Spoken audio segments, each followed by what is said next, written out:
सूखा मुंह को हम लोग इंग्लिश में ड्राई माउथ बोलते हैं। ये एक कॉमन प्रॉब्लम है जो हम हमारी बड़े और बुजुर्गों में हम लोग देखते हैं। ये बड़े और बुजुर्गों में क्या होता है कि हमारे बॉडी में जो सलाइवरी ग्लैंड होता है जो थूक को प्रोड्यूस करता है उसका प्रोडक्शन कम हो जाता है। क्योंकि वो एज के साथ एज बढ़ते बढ़ते या जब हम लोग 60 या 70 ईयर्स पे पहुंचते हैं तब तक हमारे सलाइवरी ग्लैंड थोड़ा श्रिंक हो जाते हैं, थोड़ा अट्रोफी होता है इनका, जिसकी वजह से थूक का प्रोडक्शन कम होता है। उसी की वजह से क्या होता है कि हम अ, बात करने के टाइम में दिक्कत होना और मुंह को बहुत ड्राई महसूस करना और मुंह में जलन होने वाली चीजें होती रहती है। ये कॉमन सिचुएशन है जो हम लोग बड़े बुजुर्गों में देखते हैं। विमेन में मोर, स्त्रियों में बहुत कॉमन होता है।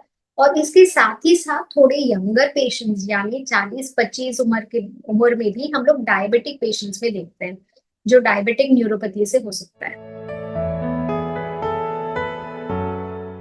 इनके लक्षण ये होता है कि हम लोग को बात करने में दिक्कत होता है, क्योंकि जब हम लोग बात करते हैं और हमारे यहाँ जीभ जो मूव करता है उसका फ्रिक्शन ना होने के लिए हमें सलाइवा की बहुत जरूरत होती है। उसके साथ ही साथ में ये एक ये जब सलाइवा जो हमारे खाने के साथ प्रोड्यूस होता है वो सलाइवा खाना अपने दांतों पे स्टिक होने से प्रिवेंट करता है। तो उसी की वजह से जब ड्राई माउथ होता है तो वो दांतों का सड़न होना ज्यादा हो जाता है, क्योंकि जो भी हम लोग खाते हैं वो पूरा दांते चिपकने लगता है। तीन, ड्राई माउथ इसलिए के कारण हमें पूरे ओरल कैविटी में जब भी हम लोग खाना खाते हैं बहुत मिर्ची लगने की और बर्निंग सेंसेशन होने की कंप्लेन्स होती हैं।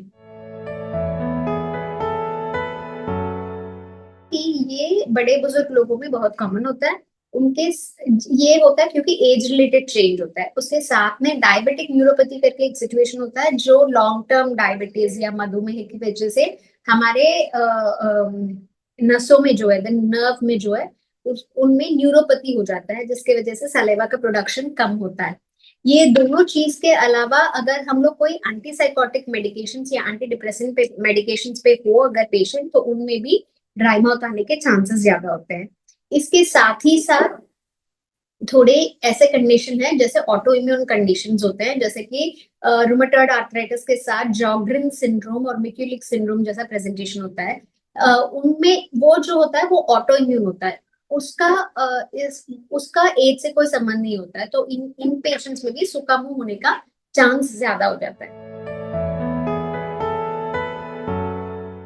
सूखा मुंह में पहले हम लोग को ये रूल आउट करना है कि ये एज रिलेटेड प्रॉब्लम है या इनके साथ में कोई जैसे कि मैंने बताया था कि ऑटो इम्यून डिसीज है, वो पहले हम लोग को रूल आउट करना होता है। अगर ऑटो इम्यून डिसीज में ये होता है कि ना कि ऑटो इम्यून डिसीज ये होता है जिसमें हमारे बॉडी के ओन सेल्स अपने बॉडी के सेल्स को डिस्ट्रॉय कर देते हैं। जैसे हमारे बॉडी के पोलिस्पन होता है, WBC, व्हाइट ब्लड सेल्स। वो व्हाइट ब्लड सेल्स के एक टाइप के सेल्स जाके अपने ओन टिश्यू को डिस्ट्रॉय करते रहते हैं, उसी में होता है और उसी को कहते हैं हम लोग ऑटो इम्यून डिसीज। कई बार ऐसा हो सकता है कि जॉगरन सिंड्रोम जिसमें सलाइवरी ग्लैंड या जो थूक प्रोड्यूस करने के ग्लैंड होते हैं उनका डिस्ट्रक्शन होता है, उनके साथ में भी जॉइंट्स का इफेक्ट होना और आंख में पानी ना प्रोड्यूस होना, ऐसे सिचुएशंस भी आते हैं। तो पहले हम लोग को ये जानना होगा कि ये एज रिलेटेड प्रॉब्लम है या ऑटो इम्यून प्रॉब्लम है या कोई डायबिटीज का कुछ कॉम्प्लिकेशन है या कोई मेडिसिन का कुछ प्रॉब्लम।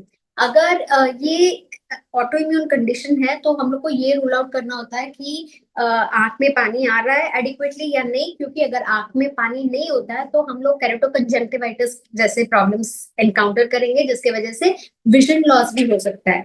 और थोड़ी बहुत पेशेंट्स में ये ऑटो इम्यून डिसीज में जॉइंट्स में भी प्रॉब्लम दिक्कत हो सकती है, और जॉइंट में दिक्कत होने से उन्हें दर्द, जॉइंट पेन होने के चांसेस ज्यादा बढ़ जाते हैं। इसके अलावा सूखा मुंह की वजह से पेशेंट का खाना पचन होना और खाना चिबाने में दिक्कत होना, उसके बाद में बात करने में दिक्कत होना, उसके बाद में अगर पेशेंट डेंचर यूज कर रहा है तो डेंचर मुंह में टिकेगा नहीं, ये सब प्रॉब्लम्स भी हो सकती है। पहले होता है जैसे कि प्रिवेंशन में बताया है ये करना है, उसके बाद में जो हम लोग ट्रीटमेंट करते हैं तो first thing is hydration level maintain करना। उसके साथ में हम लोग कैंडी जो होता है, जैसे कि ड्राई आंवला होता है, सूखा हुआ आंवला और सूखा हुआ आम जो होता है वो भी देते हैं, जिसकी वजह से थूक का प्रोडक्शन ज्यादा हो सकता है। इसके अलावा अगर इससे भी कम ना हो सिम्टम्स, तभी हम लोग मेडिकेशंस पे जाते हैं। एक मेडिकेशन होता है artificial salivary substitute. Artificial salivary substitute में ये होता है कि हम लोग सलाइवा देते हैं इन द फॉर्म ऑफ जीरोस्टैट करके मिलता है, जो सलाइवा का सब्स्टिट्यूट होता है, वो दे सकते हैं। इसके अलावा अगर पेशेंट को कोई ऑटो इम्यून डिसीज है, तो वो ऑटो इम्यून डिसीज को ट्रीट करने के लिए हमें पेशेंट को स्टीरॉयड का देना नेसेसिटी हो जाता है। दैट डिपेंड्स ऑन अगर उनको ये कंडीशन है या नहीं है। इसके अलावा भी थोड़े मेडिकेशंस है, जैसे कि हम लोग पाइलोकार्पिन दे सकते हैं। ये सब अगर बेसिक चीजों और कंजर्वेटिव मेजर से पेशेंट को इम्प्रूवमेंट ना दिखता हो और उनको सेटिस्फाई नहीं होता, तभी हम लोग फार्माकोलॉजिकल मेजर्स पे जाते हैं। अगर पेशेंट को सूखा मुंह हो तो उन्हें खाना स्वाद में अलग डिफरेंस पता लगेगा, और उन्हें जो भी खाएंगे मुंह में जलन जैसा महसूस होगा। उसके साथ में पेशेंट को बात करने में दिक्कत होगी, क्योंकि ये जीभ जो है वो जाके ऊपर पैलेट में स्टिक होते रहता है, चिपकते रहता है जब सलाइवा का प्रोडक्शन कम होता है। तो इसी की वजह से पेशेंट को ये भी दिक्कत हो सकता है, बातें करने में भी दिक्कत हो सकती है। सूखा मुंह जो एज रिलेटेड प्रॉब्लम होता है, इसमें करना होता है कि हम लोग अपना वाटर इनटेक को ज्यादा करना होता है। डिहाइड्रेशन होने की वजह से सूखा मुंह होने के चांसेस ज्यादा बढ़ जाते हैं। और डिहाइड्रेशन को कम करने के लिए हम रेगुलर वाटर इनटेक लेना होता है। इसके अलावा प्रिवेंटिव मेजर्स ज्यादा तो हो नहीं सकते, क्योंकि ये एज रिलेटेड चेंज है। और वो अगर पेशेंट डायबिटिक है तो वो कंट्रोल ऑफ शुगर लेवल को कंट्रोल करना होता है।